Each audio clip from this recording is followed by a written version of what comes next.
Whoop whoop, whoop whoop, bling bling. Hatchet man on my neck, swing swing.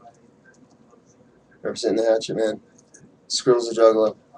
And I just got done watching American Chopper with Paul Senior and Paul Junior, and I've come to the conclusion that Paul Senior is a dick. He's a raging dick. That's his problem. And if you're gonna pick sides as to what's the problem with their relationship? Is it Paul Senior or is it Paul Junior?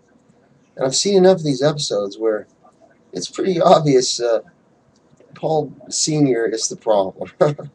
And I have a little more insight into this than most people because I have problems with my own father, my real father, who lives in another city around, not in Denver, but another city, and close to Denver. And he is also a dick. And I've tried to have a relationship with him, and he doesn't seem to want to have a relationship. And I totally relate to Paul Jr.'s struggle with his dad. For years, he tried to get acceptance with his father and love, and his father basically was a dick. And Paul Senior he goes to Alcoholics Anonymous, which says it all right there. That's his problem. He goes to Narcotics Anonymous meetings and Alcoholics Anonymous, and he's a fucking prick, just like everyone else in the meetings in the rooms of Narcotics Anonymous and Alcoholics Anonymous. If you're planning on going to a Narcotics Anonymous meeting or Alcoholics Anonymous meeting, you're going to run into a room full of Paul Seniors and women versions of Paul Senior who look just like Paul. They all look exactly like Paul Senior, even the women, with the same fucking funky ass mustache and shit. It's scary shit. So don't go to Alcoholics Anonymous, whatever you do. To take my advice and Charlie Sheen's advice, and don't go to Alcoholics Anonymous. But anyway, to get back on the subject of the Paul Senior and Paul Junior relationship, it's kind of sad, and I have a lot of insight into it. With my own father, it was in February, over 2 years ago, about 2 years ago. Last time I saw my father, I tried to.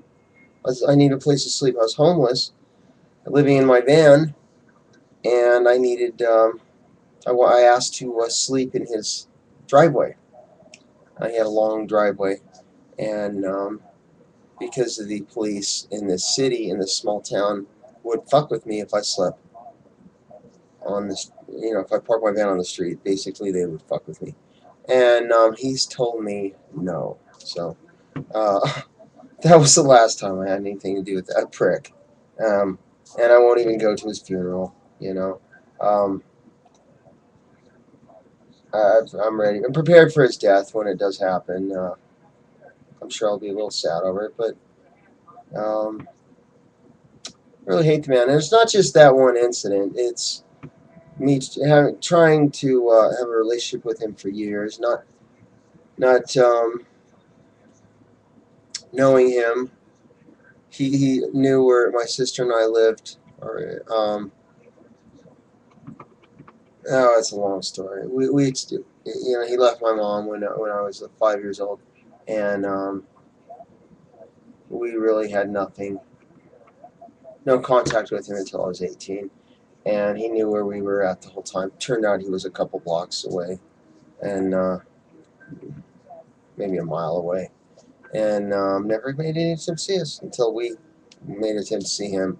And just like Paul Jr., he's made a lot of attempts to have a good relationship with his dad, and he's not getting it back. It's a two-way street, okay? And I totally relate to Paul Jr. So the problem is Paul Jr. is a dick, and my father's a dick, and I understand that.